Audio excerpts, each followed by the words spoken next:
Halo, Assalamualaikum warahmatullahi wabarakatuh. Selamat malam dan selamat berakhir pekan teman-teman semuanya. Hari ini kita mau bahas tentang penurunan daya ingat. Ada yang halo, selamat bergabung. Ya, jadi nah ini dokternya sudah bergabung, kita langsung undang aja.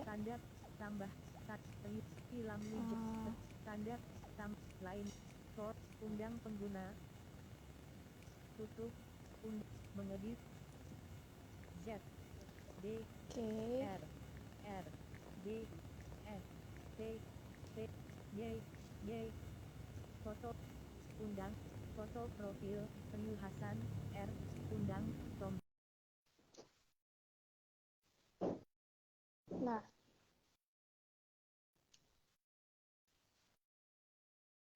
mudah-mudahan di sini sinyalnya aman. Karena mudah-mudahan aman. Halo Om Dokter, selamat malam. Selamat malam Rachel. Apa kabar sebelumnya? Ya, puji alam semesta baik ini kabarnya. Baik ya. Jadi kali ini kita bahas tentang penurunan daya ingat ya. Karena banyak yang masih awam tentang masalah penurunan daya ingat tuh kan biasanya sering dijumpai pada orang-orang yang lanjut usia gitu ya. Tapi sebelumnya kita mungkin ulik dulu apa sih yang dimaksud dengan penurunan daya ingat gitu. Konteksnya itu seperti apa gitu. Mungkin Om Dokter bisa jelaskan nih terlebih dahulu. Ya, oke ya. Kita mulai ya. Selamat malam semuanya. Ya, selamat salam sehat, salam sejahtera, salam bahagia gitu ya. Yang pertama itu mengenai daya ingat itu ada rule atau ada aturan yang harus kita pahami ya. Okay. Bahwa jangan terlalu percaya dengan ingatanmu. Oke. Jangan terlalu percaya dengan ingatanmu. Itu adalah aturan pertama dalam hidup ini yang perlu dipahami. Oke. Kenapa? Karena pada umumnya ini rata-rata manusia ini ya, rata-rata manusia. Ingatan manusia itu dalam waktu 1 tahun itu bergeser 50%. Dalam waktu 1 tahun. Jadi ingatan manusia tentang apa yang terjadi 1 tahun yang lalu itu akurasinya hanya 50%. Karena 50% bergeser gitu. Ya, ini adalah aturan pertama. Aturan pertama, jangan terlalu percaya dengan ingatanmu gitu. Rata-rata manusia ya, ada juga manusia yang mempunyai ingatan fotografis itu ada, tapi nggak banyak. Itu. Betul. Bisa dihitung dengan jari dari 1.000 orang gitu ya, yang punya ingatan fotografis itu cuma beberapa aja. Ingatan manusia itu 1 tahun bergeser berapa persen? 50%. Jadi apa yang kamu ingat tentang setahun yang lalu? Iya betul. Itu hanya 50% akurasinya, ya. Ya, termasuk Rachel ya. Apa yang diingat Rachel tentang 1 tahun yang lalu, sekarang ini hanyalah 50%. Contoh yang paling gampang gini deh. Contoh yang paling gampang. Misalnya kalau ada orang ditanya, kalian ingat nggak masa sekolah kalian, masa SMA gitu? Iya. Nggak ingat kok pada dasarnya. Yang diingat misalnya gini, pada umumnya orang anak-anak waktu SMA itu, dia tidak menikmati yang namanya sekolah itu, nggak menikmati. Hampir semua lah. Hampir semua. Ya ada orang-orang gila yang menikmati sekolahan itu hanya orang gila aja gitu ya. Datang berangkat sekolah dengan antusias selama di kelas itu, terus kemudian dia bikin heboh gitu. Itu hanya beberapa orang gitu. Beberapa orang. Selebihnya, hampir 90% anak sekolah itu tidak menikmati sekolahnya. Begitu pelajaran dimulai, yang dipikirkan adalah kapan pelajaran ini selesai? Kapan selesai? Gitu. Ya itu semua orang begitu, hampir semua orang. Pada saat mulai kelas, mulai pagi jam 7 misalkan, tet mulai itu yang dipikirkan kapan pelajaran ini berakhir, gitu ya. Betul. Terus kemudian yang dipikirkan adalah kapan sih jam 1 ini segera pulang gitu ya. Jadi, kalau di total dalam misalkan masa sekolah itu 100%, kebanyakan mereka tidak menikmati sekolah itu ya. Tidak menikmati itu. Halo Joyce gitu ya. Nah, tapi gitu ya. Tapi kalau sekarang ada anak-anak itu diminta, kamu ingat nggak masa-masa SMA-mu gitu? Yang diingat yang enak-enak, yang baik-baik itu. Iya, ya? benar. Lupa dia bahwa setiap saat sepanjang sekolahnya itu dia kepingin aja sekolahnya cepat berakhir gitu. Iya.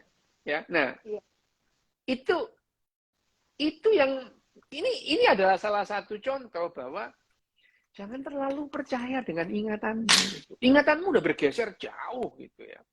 Bergeser jauh pada apa yang sesungguhnya terjadi. Gitu. Itu adalah ingatan.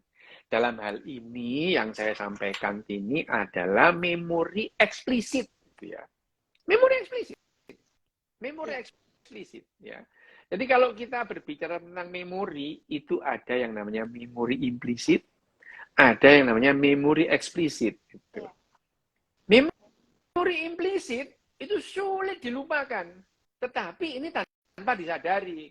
Misalnya, cara kita berbicara itu adalah memori implisit. Gitu. Cara kita makan itu adalah memori implisit. Gitu. Cara kita berjalan itu memori implisit. Cara kita naik sepeda itu memori implisit. Gitu ya. Cara kita misalkan bergerak memegang benda itu, ini memori implisit. Ya. Cara kita memegang benda itu adalah memori implisit. Itu. Memori implisit.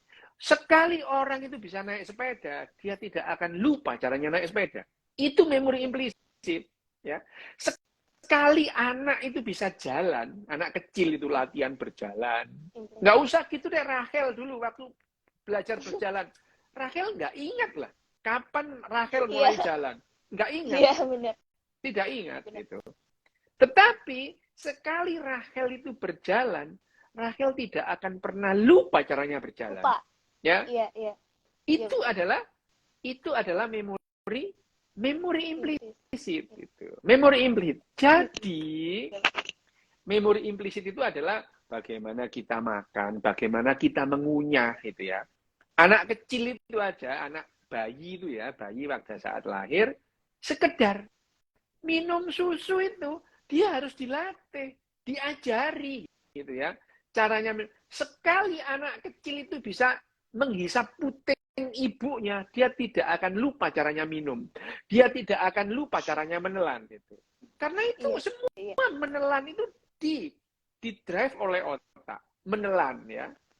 Begitu Rachel itu bisa memegang sendok dan mengarahkan sendok itu ke mulutnya, sekali bisa, Rachel tidak akan lupa caranya mengarahkan sendok itu ke mulutnya. Sebelumnya tuh nggak bisa.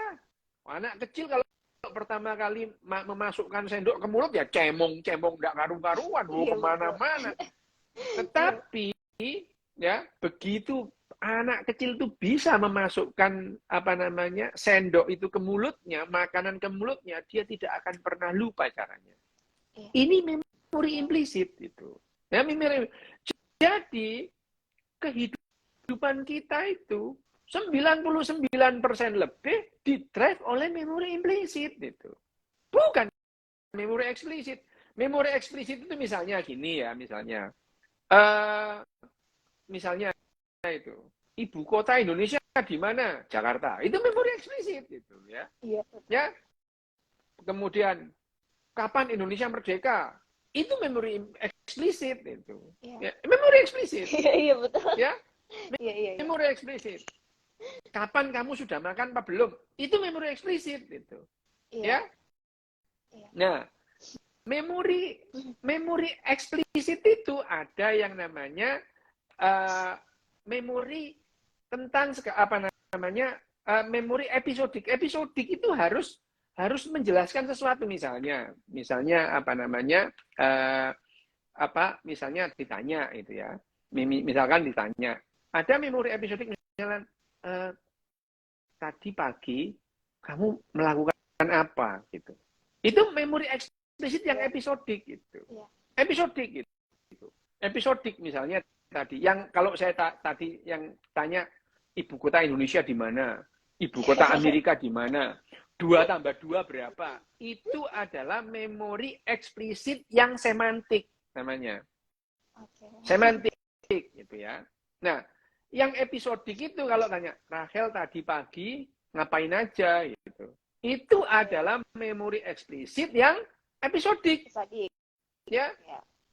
Jadi Rachel akan mencoba mengingat-ingat tadi pagi itu apa ya? Saya bangun terus kemudian mandi, habis itu sarapan, habis itu baca buku gitu ya itu. Tetapi sekali lagi jangan terlalu percaya dengan memori eksplisit, bergeser gitu. Iya betul dok. Bergeser gitu ya. Jadi memori eksplisit tadi itu ada yang memori yang semantik, 2 tambah 2 berapa gitu ya. Nah, memori yang episodik itu jadi pada saat kemarin kamu ngapain aja. Nah, ditanya begitu tuh kita mencoba mengingat-ingat kemarin terus merekonstruksikan gitu ya.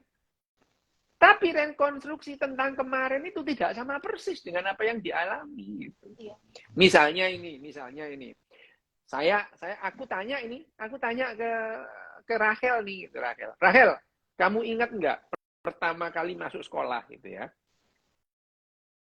Dibilang Rachel secara detailnya sih enggak ya dokter? Ya ingat, kalau misalkan aku tanya gini ya, kronologisnya apa yang kamu lakukan pada saat kamu masuk sekolah pertama kali? Nah, memorimu akan kembali ke beberapa tahun yang lalu gitu ya.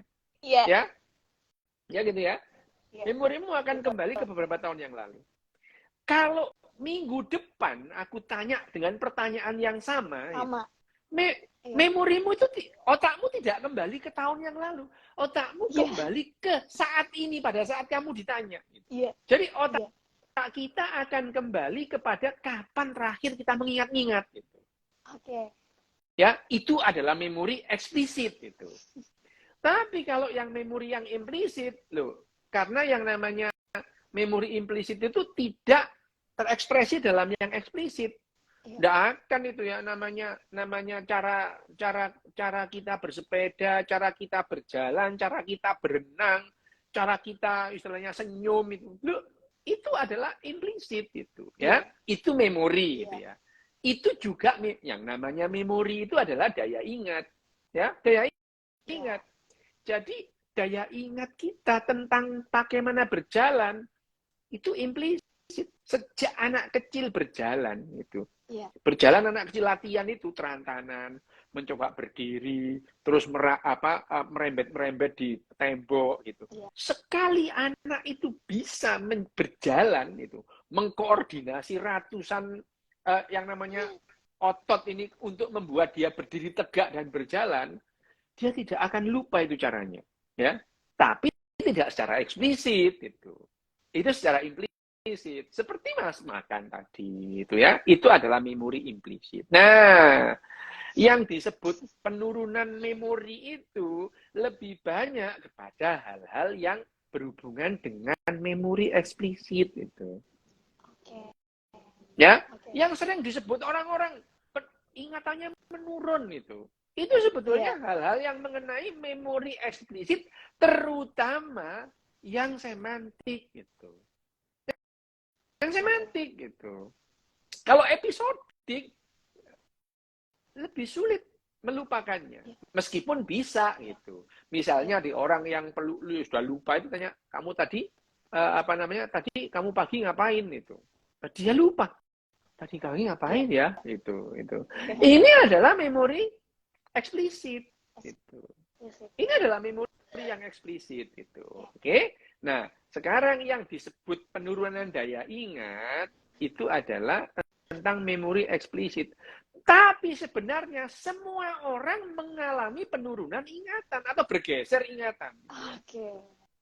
Bergeser ingatannya gitu. Hanya saja yang disebut penurunan daya ingat itu adalah memori yang pada umumnya orang ingat, seseorang itu nggak ingat. Jadi, pada orangnya ingat misalnya ya.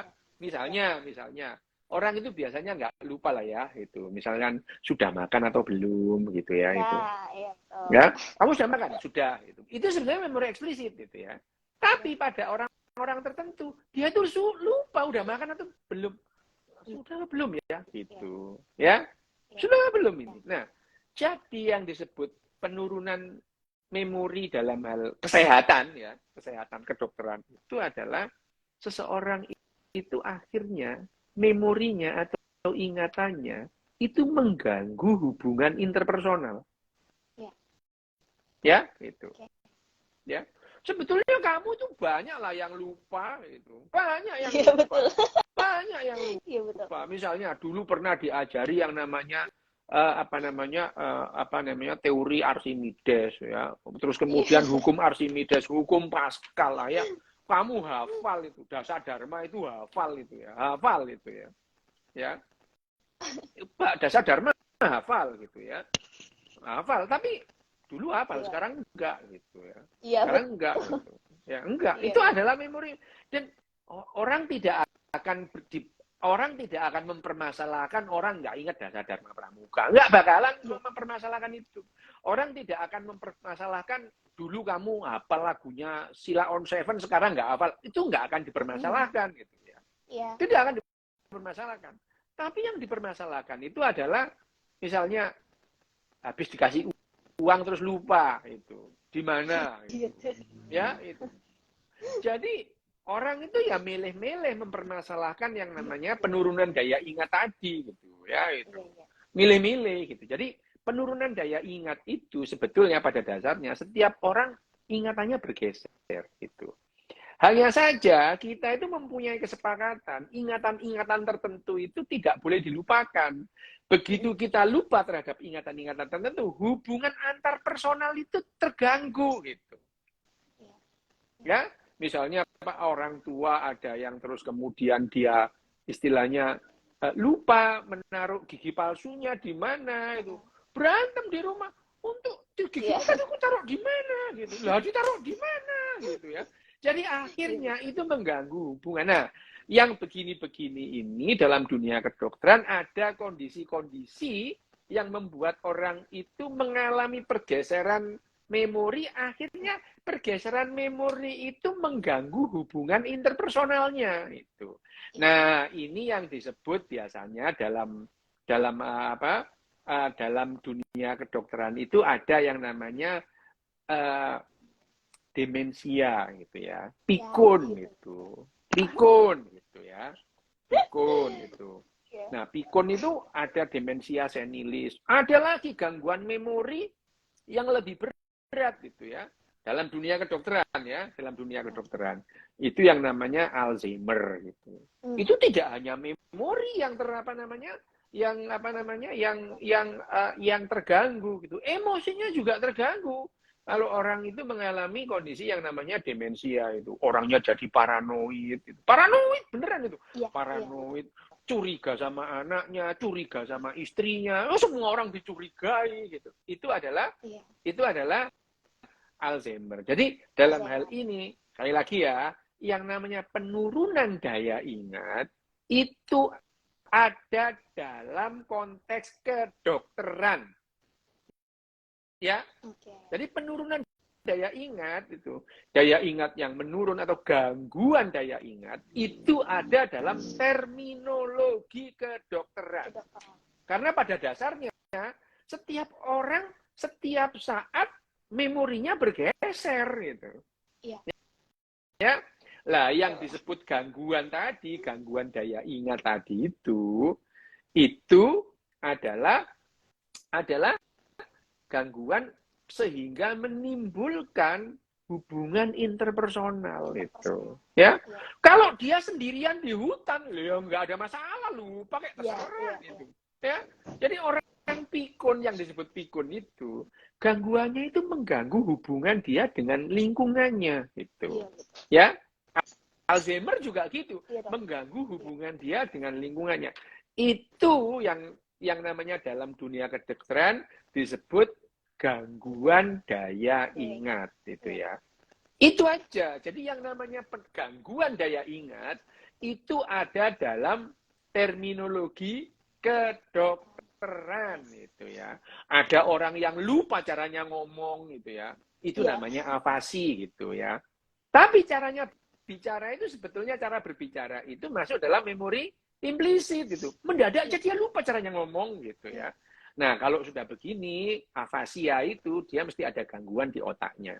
Ya, sama itu ya. Sama dengan yang namanya penurunan daya ingat atau memori eksplisit, itu dia juga mengalami perbedaan cara kerja otak gitu ya.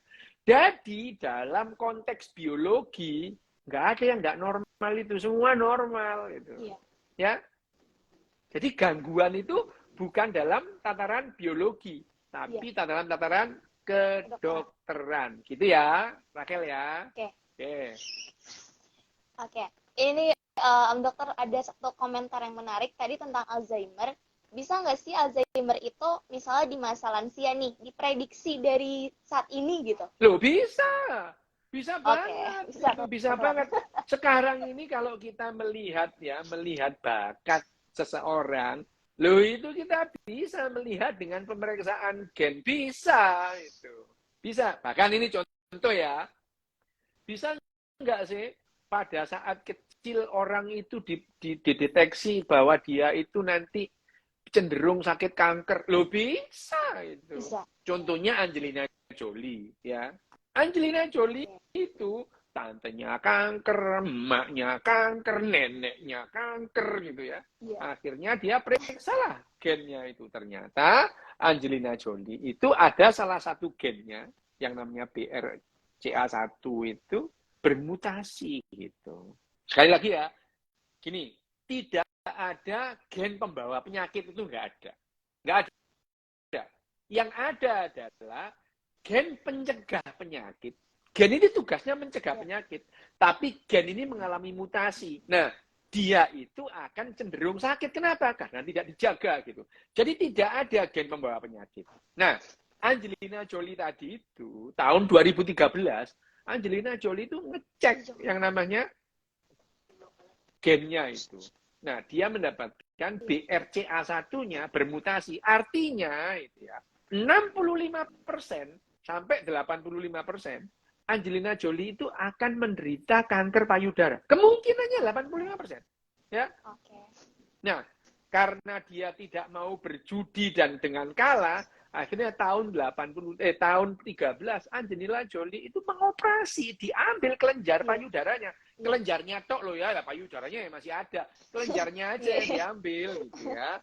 Kelenjarnya yang diambil. Nah, itu artinya kita sudah bisa memprediksi gitu bahwa Angelina Jolie itu 85% dia akan mengidap kanker payudara gitu ya.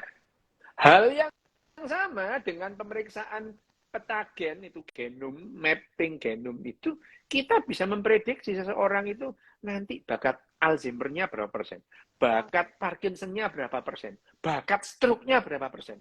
Itu bisa diperkirakan sekarang. Gitu, Raquel. Oke, Om Dokter. Nah, tapi kalau saya boleh tanya lagi nih, ini kan kalau yang tadi ya terkait dengan penurunan daya ingat yang sudah tarafnya mengganggu atau merusak hubungan internal tadi, kayak misalnya curigaan atau misalnya kayak dia taruh di mana nih, tapi kok malah nuduh misalnya orang yang mengambil gitu. Sebetulnya hal ini nih apa sih yang menjadi faktor ataupun sumber-sumber yang bisa membuat seseorang tuh secara daya ingat atau emosi jadi terganggu gitu? Banyak yang kalau kita mengatakan sebabnya, faktornya itu banyak. Otak kita bekerja itu multifaktor. Ada yang namanya konstelasi jaringannya sendiri gitu ya. Konstelasi jaringan. Hubungan antar bagian satu dengan bagian lain di otak. Terus kemudian ada yang namanya neurotransmitter. Ada lagi yang namanya hormon. Semua itu bekerja bareng ya. Bekerja bareng untuk menghasilkan yang namanya cara kerja otak itu. Ya. Itu yang dari perspektif. Jadi kalau misalkan Alzheimer itu yang terganggu di mana? Ya semuanya gitu. Sama aja sekarang. Sejak tahun 1920-an itu ya. 1920-an, manusia itu sudah kepo ya namanya. Mereka itu mencoba mencari di mana di otak ini letaknya memori gitu ya. Woi, itu tahun 2000 tahun 1923 itu sudah ada orang yang mencari memori itu di mana itu ya. Tapi tidak nemu juga gitu ya. Tahun 60 juga gitu itu. Otak itu memorinya di mana? Tidak nemu juga gitu. Sekarang kita tahu bahwa memori kita itu disimpan di seluruh bagian dari otak gitu. Jadi kalau ada bagian otak yang terkena misalnya ini stroke gitu, pasti memorinya terganggu gitu. Pasti memorinya terganggu gitu ya. Pasti sedikit atau banyak pasti ada gangguan memori, akan ada perbedaan memorinya dia. Nah, itu yang disebut tadi. Jadi kalau misalkan apa yang terjadi orang begini ini, ya itu tadi ada perbedaan cara kerja otak sehingga memorinya itu berubah, bergeser gitu ya. Bergesernya itu tidak misalnya seperti pada umumnya dalam waktu setahun bergeser 50%. Ini enggak, mendadak aja bergeser gitu ya. Mendadak bergeser gitu ya. Itu yang disebut gangguan memori pada manusia ya, gitu, pada manusia gitu. Oke, Om Dokter. Berarti sebenarnya kalau kita runut dari satu persatu multifaktorial, maksudnya intinya banyak gitu hal-hal yang sehingga gangguan-gangguan tersebut bisa terjadi. Nah, tapi ada yang saya penasaran nih, di balik yang namanya kondisi di sebuah otak, itu kan ada yang namanya demensia juga mungkin ada yang Alzheimer gitu kan. Nah, terus ada juga istilah disebut sebagai amnesia. Ada nggak dokter yang menjadi landasan perbedaannya gitu dari satu atau beberapa kondisi itu? Yang satu, yang pertama amnesia. Amnesia itu lebih kepada dia tidak ingat tentang memori eksplisit ya, memori eksplisit. Yang namanya amnesia itu biasanya, amnesia itu pada umumnya dia itu seseorang itu mengalami amnesia pada saat dia mengalami gangguan di otaknya. Yang namanya amnesia itu gini loh. Amnesia itu ada kalau dalam dunia kedokteran ada yang namanya amnesia retrograde, ada yang namanya amnesia anterograde. Yang namanya misalnya ada seseorang mengalami kecelakaan sepeda motor jebret gitu ya. Terus dia itu ya nggak apa-apa sih, dia itu nggak pingsan, nggak apa-apa, ya bangun gitu terus tanya, kamu tadi mau kemana itu?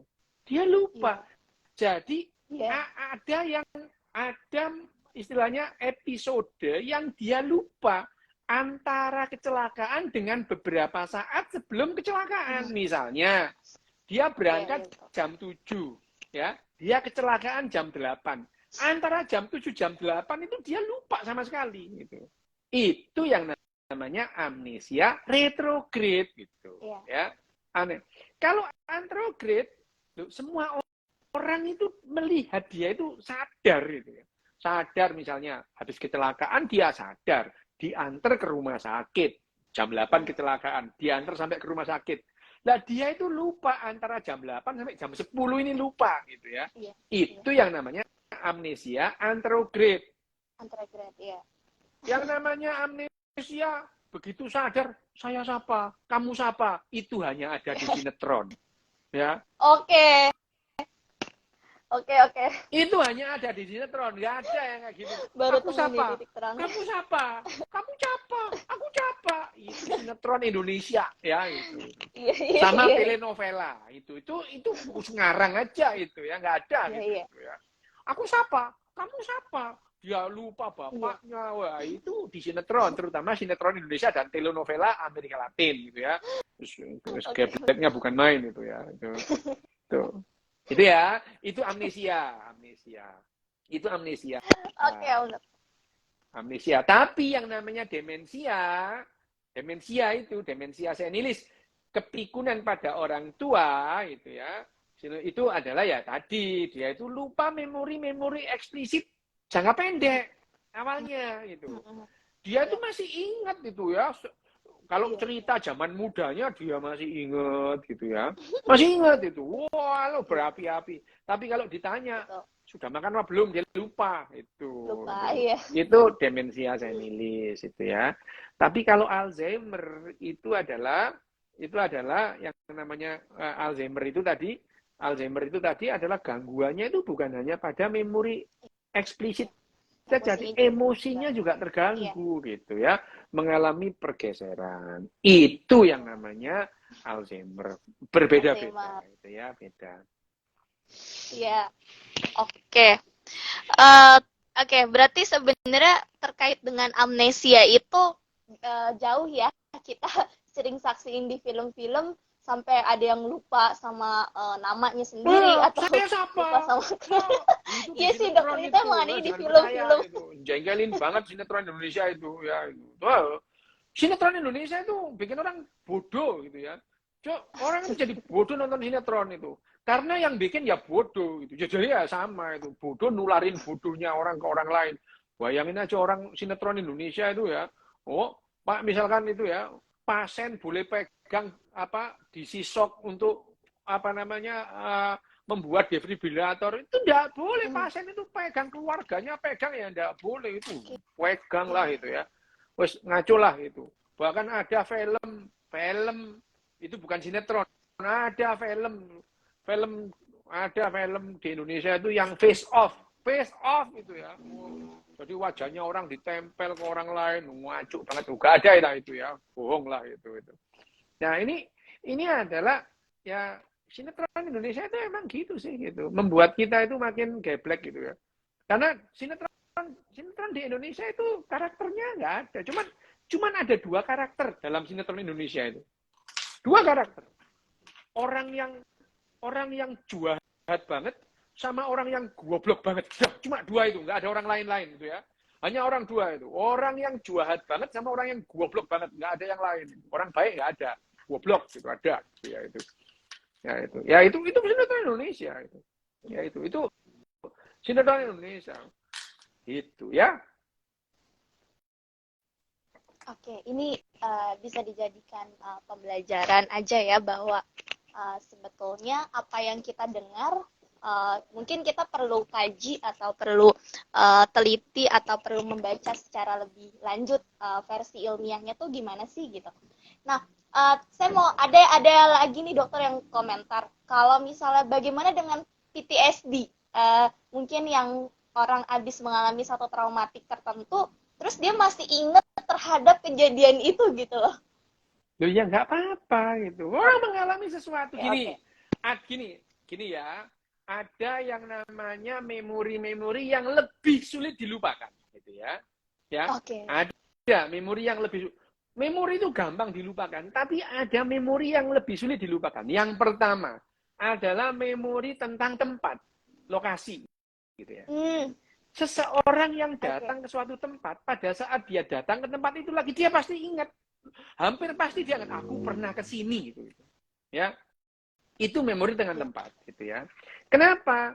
Ini adalah memori yang diperlukan bagi nenek moyang kita untuk mencari makanan. Makanya tikus itu memori tentang tempat, meskipun dia dikasih maze itu ya, labirin itu. Tikus itu hafal gitu.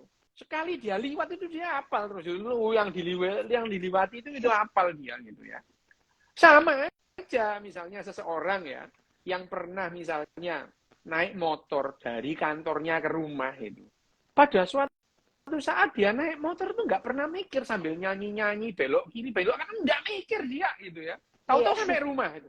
Tahu-tahu sampai rumah, nyetir mobil itu tahu-tahu sampai rumah aja. Tadi itu lupa dia di jalan sana dia belok kiri belok kanan. Artinya memori tentang tempat itu adalah memori yang paling sulit dilupakan. Itu yang pertama. Nomor 2 yang paling sulit dilupakan adalah memori yang tentang yang berhubungan dengan emosi gitu.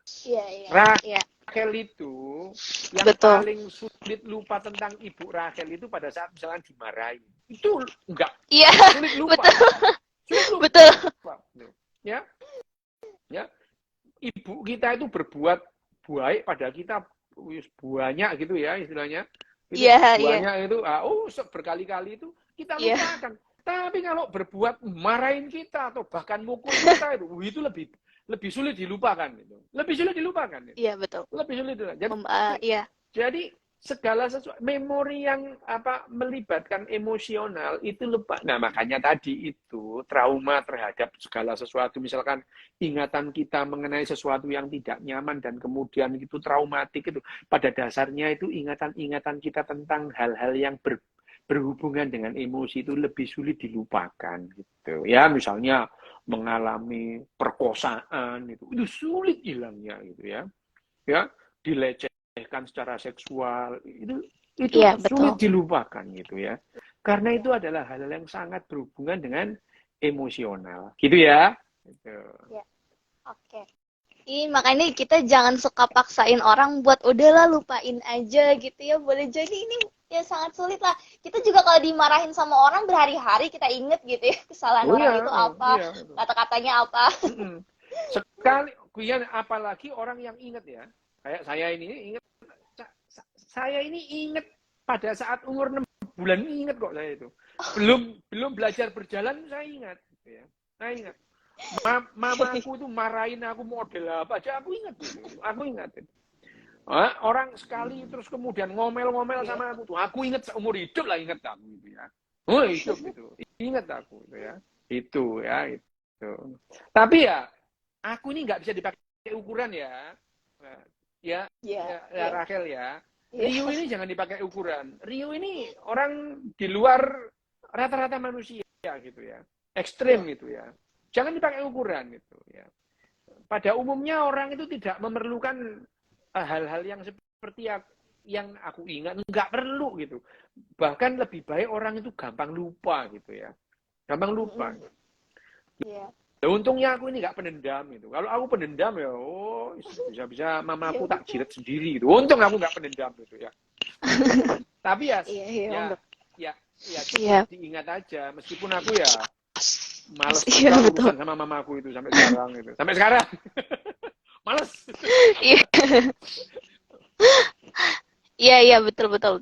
Ini balik lagi ke kepribadian masing-masing ya. Jadi ya balik lagi kita tidak boleh memaksa orang untuk melupakan satu kejadian. Boleh jadi ntar kita kalau ngalami di kejadian tersebut juga nggak akan bisa lupain dalam waktu yang cepat gitu. Nah, untuk itu ya, untuk yang namanya campur urusan orang lain itu loh yang perlu perlu dibatasi ya. Sekali lagi kan kita sering ngomong bahwa kalau urusan pribadi orang lain itu kamu nggak usah ikut-ikut gitu ya. Ya, itu sama dengan kita ini sering kali itu orang Indonesia ya, hobinya itu ngasih nasihat meskipun nggak diminta gitu. Ya itu. Hobinya itu ngasih nasihat gitu ya. Itu jadi ya udah lupakan apa sih itu orang aku nggak minta nasihat kamu ngasih nasihat itu ya itu. Iya, betul. Ya, itu lambene itu bener itu lambenya minta diisolasi bener gitu ya.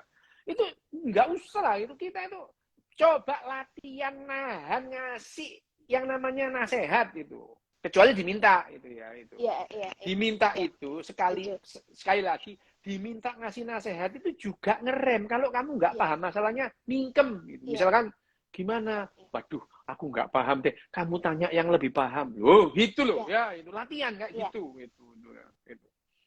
Lambe ini jaluk dicantoli latu-latu kayak lambe ini kowim gitu.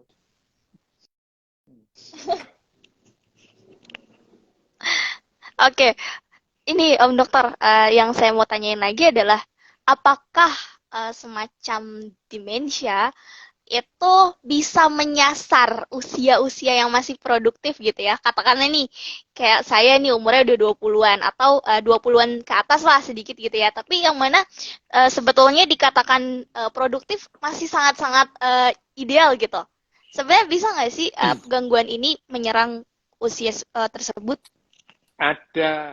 Ada kejadian-kejadian itu yang lebih awal terjadi gitu ya. Ada. Misalnya itu. Misalnya, kowin protes itu. Ini misalnya orang Alzheimer atau orang Parkinson gitu ya. Oke. Parkinson itu biasanya terjadi setelah usia 50-an gitu, Parkinson mulai gitu ya. Tapi ada orang yang kemudian Parkinson-nya itu lebih awal, Parkinson dini gitu ya. Contohnya Muhammad Ali. Muhammad Ali itu umur 38 tahun, dia itu sudah menderita Parkinson gitu. Kenapa? Iya. Kenapa? Satu, dia bakat Parkinson. Yang kedua, dia itu tinju ditempelengin orang kepalanya. Gitu ya. Jadi akhirnya di otaknya itu mengalami yang namanya apoptosis dini. Gitu ya. Apoptosis dini. Apoptosis itu gini. Apoptosis itu sel kita itu punya yang namanya cell death program. Cell death program. Sel kita itu. Setiap sel kita itu punya yang namanya cell death program atau program bunuh diri sel. Ada itu. Termasuk sel otak kita. Sel di otak kita itu ada program bunuh dirinya. Tahun sekian, bulan sekian, tanggal sekian, jam sekian, menit kesekian, detik kesekian, aku akan bunuh diri. Itu ada, ya. Ada itu, ya. Nah, kalau terjadi seperti Muhammad Ali ditempelengin orang gitu ya. Nah, dia akan mengalami apoptosis dini, ya. Jadi apoptosisnya maju itu. Sehingga yang bakat Parkinson, kalau seandainya dia bukan petinju, mungkin umur 50-an, 60-an baru dia Parkinson gitu. Tetapi karena dia petinju ditempelengin orang tiap hari gitu ya. Nah, itu kemudian akhirnya Muhammad Ali umur 38 tahun itu Parkinson gitu. Hal yang sama bisa terjadi pada orang-orang yang Alzheimer, gitu ya. Alzheimer, dia bakat Alzheimer, tapi kemudian dia mengidap stroke pada umur 40 gitu. Alzheimer-nya jadi datang lebih awal gitu. Iya. Oke. Gitu. Berarti berarti ada hal-hal yang bisa dilihat walaupun usianya belum katakanlah belum lansia, tapi seseorang juga bisa kemudian terkena untuk mengalami mengalami. Nah, cuman yang paling jadi pertanyaannya adalah ketika misalnya nih anggota keluarga kita didiagnosa menderita demensia atau mungkin Alzheimer dan lain sebagainya. Bisa nggak kemudian diobati atau kemudian dipulihkan lah ya, katakanlah gitu? Gini, yang namanya demensia gitu ya. Demensia, terus apalagi Alzheimer gitu. Sekarang ini ada nggak obatnya? Ada gitu, ada. Meskipun obat-obat yang tersedia sekarang ini sampai sekarang obat-obat yang sudah ada di pasaran itu untuk menghambat lajunya progresivitas, ya. Karena sampai sekarang belum ada obat yang membuat sel otak yang mati itu terus kemudian ada regenerasi, nggak ada. Sekarang sampai sekarang di obat-obat di pasaran ya. Beberapa di pasaran. Kalau di misalkan obat-obatan yang dipakai untuk penelitian laboratorium ada, tapi obat yang sudah dipasarkan sampai sekarang itu belum ada obat yang membuat sel otak yang mati itu digantikan oleh sel otak yang baru. Jadi sel saraf, ya sel saraf kita itu kalau mati ya sudah mati, nggak ada regenerasi lagi gitu.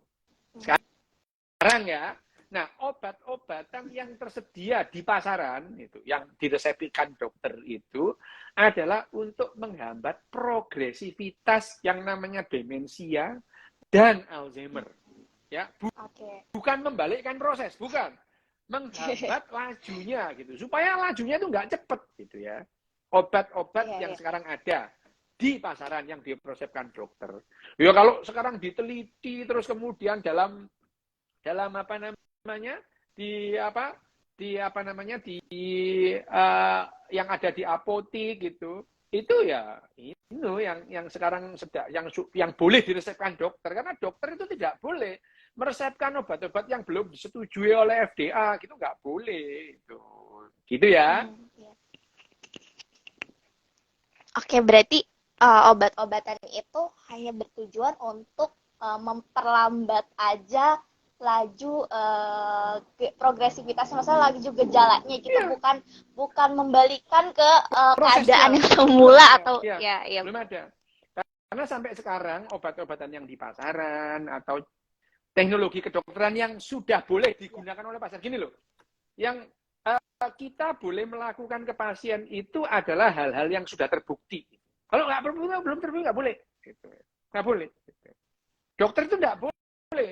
Misalnya obat yang belum disetujui oleh yang namanya Badan Pengawas Obat dan Makanan, atau bahkan tidak ada evidence base-nya, itu nggak boleh gitu. Karena obat itu boleh diberikan pasien itu kalau sudah mengalami tahap uji coba, terus kemudian uji klinis fase 1, fase 2, fase 3, fase 4, fase 5, baru boleh digunakan pasien gitu. Ya, itu tahapan-tahapan. Bahwa sekarang di penelitian, di riset sudah ada lah obat-obat yang bisa menumbuhkan lagi, tapi itu masih dalam riset gitu ya. Belum belum dipakai atau dipergunakan ke manusia gitu. Jadi ya sampai sekarang yang namanya demensia, Alzheimer, obat-obatnya itu ada untuk menghambat laju progresivitasnya. Jadi supaya nggak cepet gitu ya. Gitu. Nah ini Om Dokter, ada satu pertanyaan yang menarik dari Ed Donike. Ini demensia setelah pensiun apakah menjadi lebih buruk? Maksudnya Ya, mungkin betul. oke. Iya, iya.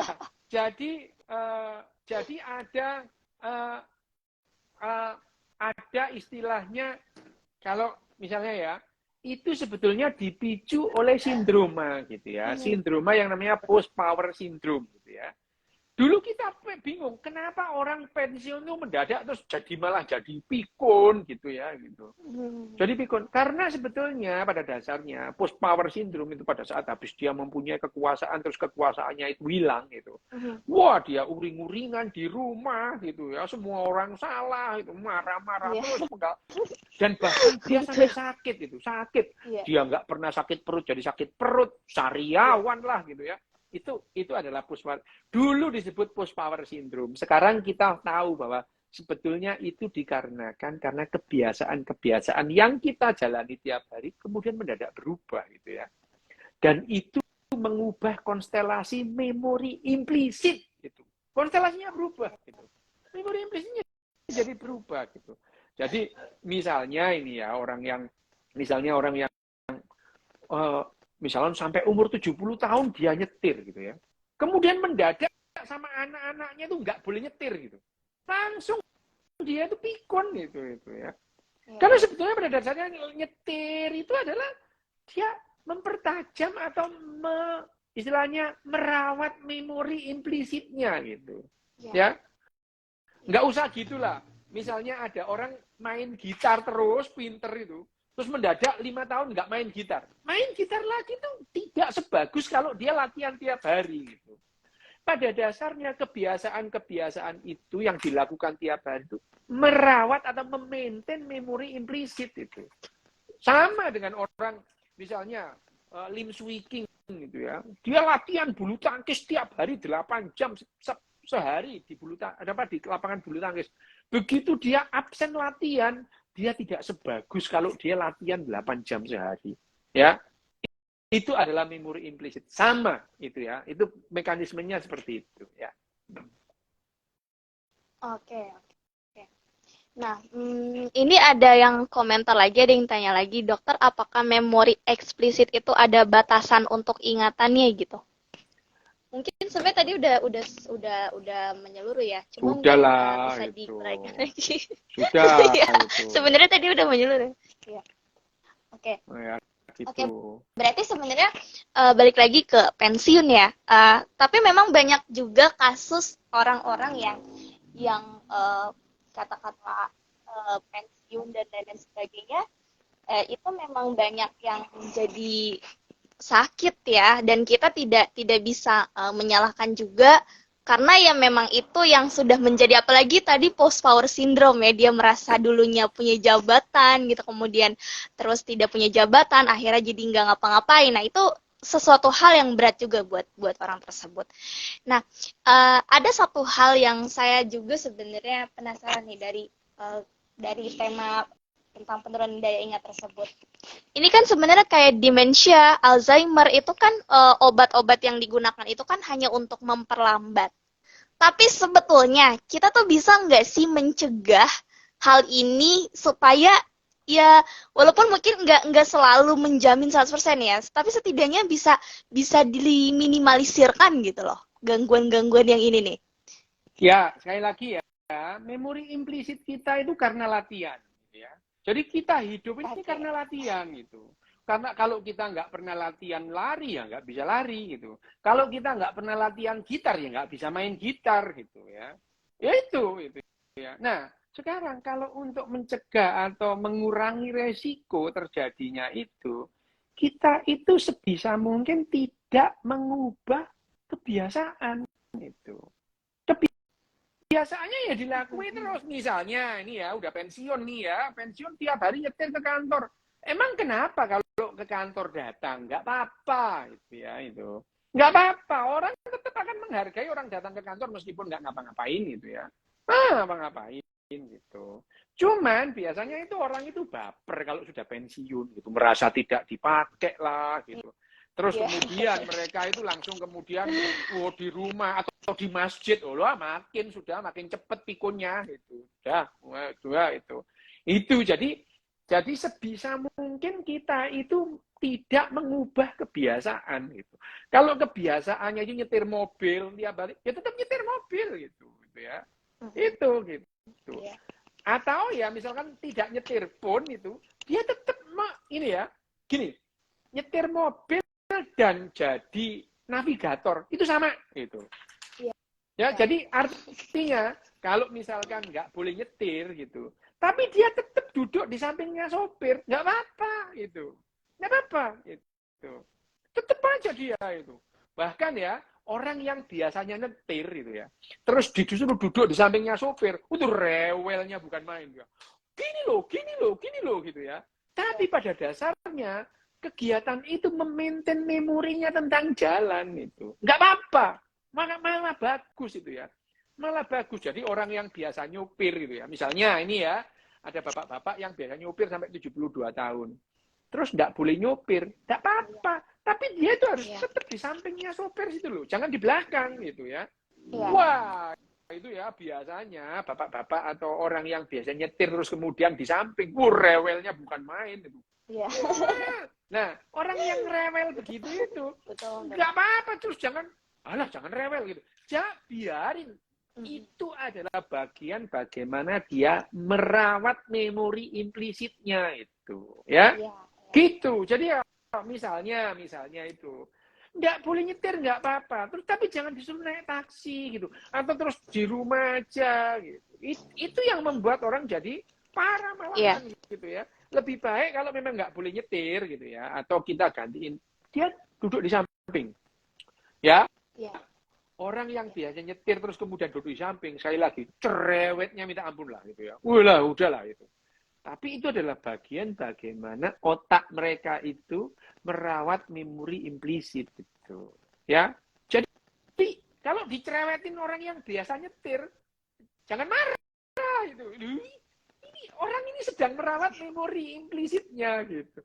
Jangan itu, nggak apa-apa gitu ya. Jadi kalau tadi itu lihat ada Dian itu bapaknya dilarang ibunya nyetir. Nggak apa-apa gitu ya. Tapi bapaknya itu di samping gitu. Coba Dian yang nyetir di sampingnya bapaknya. Wah, udah cerewetin nggak karu-karuan itu ya gitu. Tadi Dian itu ada sempat komen DPN itu Dian tadi itu. Dian itu bapaknya itu dilarang nyetir oleh ibunya. Nggak apa-apa gitu ya.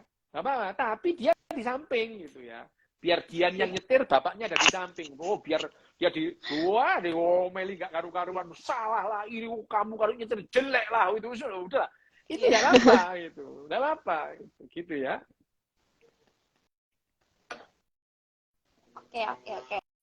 Ini sebenarnya beberapa pertanyaan ini sudah sedikit ya, kalau misalnya apakah misalnya kerusakan memori itu ada obatnya atau bisa disembuhkan. Sebenarnya mungkin balik lagi ke kalau dilihat dari kondisinya yang tadi Dokter Yu bilang bahwa obat itu bertujuan untuk memperlambat aja ya, bukan untuk menyembuhkan gitu. Jadi ini beberapa pertanyaan sebenarnya tadi kita sudah dijawab semua, membahasnya. Ya, jadi mungkin hanya sedikit saja diulas gitu.